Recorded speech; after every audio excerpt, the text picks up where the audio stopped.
Welcome back to Play and Trade Guitars. I'm John, that's Zach behind the camera, and this is Play and Trade Guitars, where we play it and trade it. I'm gonna be showing you a Gibson SG today, and it's an SG that I kinda ate my words on because I reviewed the SG in a prior video, and I said you won't find an SG with a maple top like a Les Paul. Well, as many of you correctly pointed out, I completely overlooked this beautiful SG Modern from Gibson. The SG Modern combines elements of both the Les Paul and the SG in a super modern package that includes high-end appointments like an asymmetrical slim taper neck, compound radius on the beautiful ebony fretboard, 24 frets, coil tap pickups, and so much more. I'll tell you all about it, but at the top, if you're in the market for this guitar or any new gear, click to buy using our link because you get fast free shipping, easy payment plans, and it supports our channel when you buy gear using our link, so thank you. I'm gonna put this SG on the bench and take it apart. We'll talk full specs before we plug it in and play it.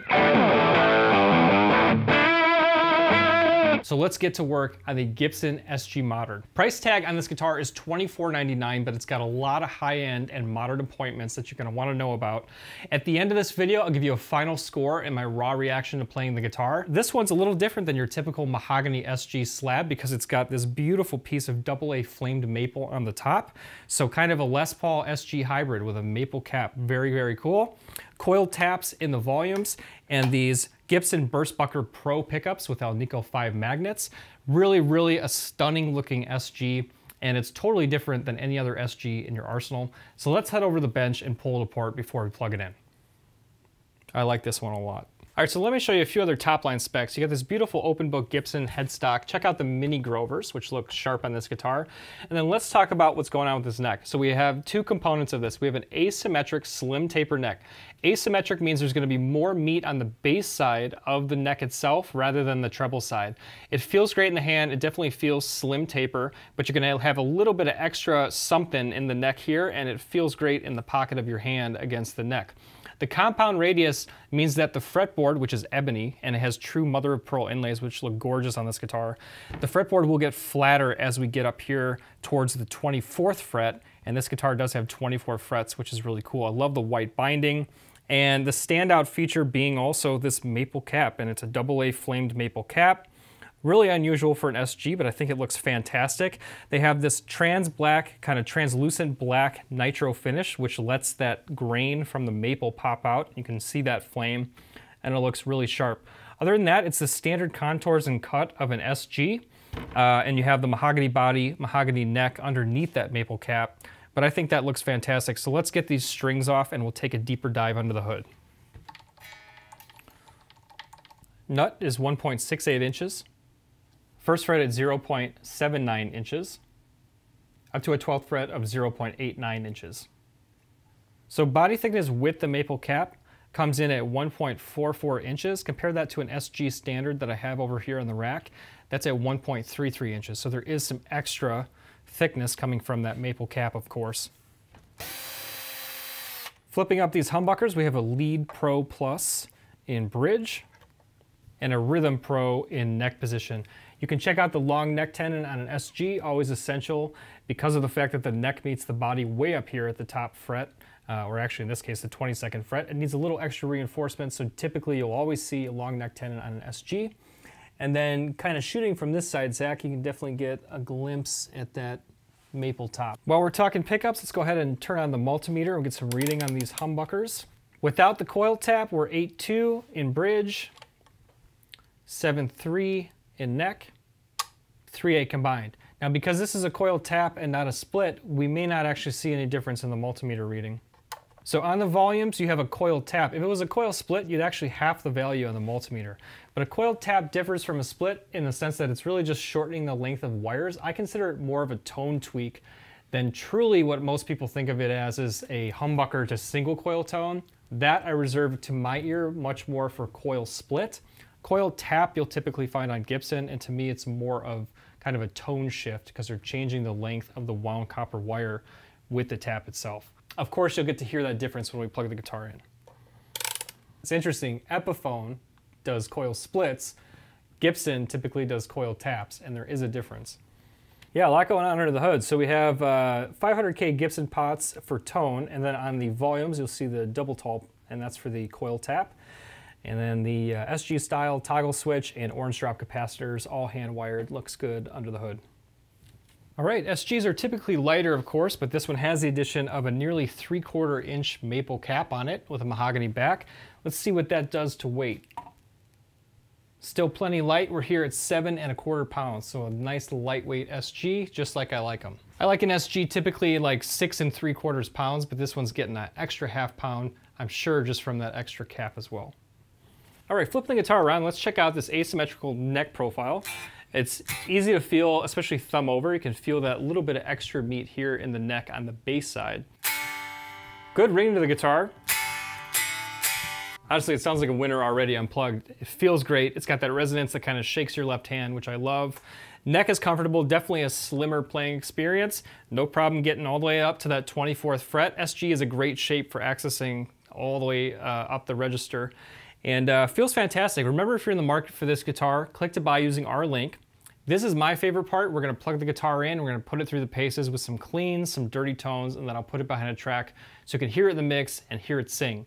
So let's get to work. Remember to drop a comment, and at the end of this, stay tuned. I'll give you my raw reaction to the Gibson SG Modern as well as a final score. Let's plug in and get to work.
So I checked out the Gibson SG Modern. I'm gonna tell you what I did like about it and what I did not like about it, and I'm also gonna give you a final score before I tell you other models from Gibson and Epiphone to consider checking out if you're in the market for something like the SG Modern. All right, things I really liked. I really like that it has this beautiful ebony fretboard with real mother of pearl inlays. That feels fantastic. I also like the sound of the Alnico 5 Burstbucker Pro pickups. I think these humbuckers sound pretty good. I don't know if I'm crazy about the coil tap. I'm not sure if I would use that. And there's one issue with an SG design in terms of trying to use that coil tap, and that's that the controls on an SG are pretty far down on the bottom right bout of the body. So trying to kind of reach across and down to pull that coil tap on these particular knobs, I found a little bit cumbersome and difficult. So I could probably do without the coil tap. I don't hear really much of a difference or enough of a difference to probably, if I was playing this guitar, I probably wouldn't use it all that often. And the other thing I will tell you is that this particular neck shape, I will flag this neck shape. It's the asymmetrical neck carve, so it has more meat on the bass side. However, I found that as soon as I got past the 12th fret, the neck is too wide. And I'm not sure I can put my finger on it because I personally like a guitar with a big neck. But it's not that this neck is fat because it's a slim taper, it's that it's wide. And trying to grab efficiently, right, I can feel it right now. I can feel it just past the 12th fret. It's too wide and there's too much meat, and it just doesn't sit right in my hand. I can't really put my finger on it other than to describe it that way. Another thing, 24 frets on the guitar. I do really like that with an SG you can get all the way up to the upper register. So that in that sense it makes perfect sense. However, I think if you're in the market for a 24 fret guitar, you can tell me if an SG is what you're really after. They added a lot of modern features on this guitar that really are worth the money. So let's talk score. I base a guitar score based on three things: overall playability, overall sound, overall value. Overall playability, I'm gonna give this guitar a 7.0. I'm gonna give it higher marks in the fact that it has a beautiful ebony fretboard, which always feels fantastic to play. It's got these medium jumbo frets, which you can dig in, and the factory setup was perfect. I'm gonna knock it for the fact that I said something is just irking me about the shape of this neck as soon as I get past the 12th fret. Can't put my finger on it, but I don't like it. All right, let's talk overall sound. I do really like the sound of the Alnico 5 Burstbucker Pro pickups, but like I said, also related to playability, it's pretty cumbersome if you also wanna utilize some of these coil tap features because an SG is kind of hard and clunky to get down there, especially to change on the fly.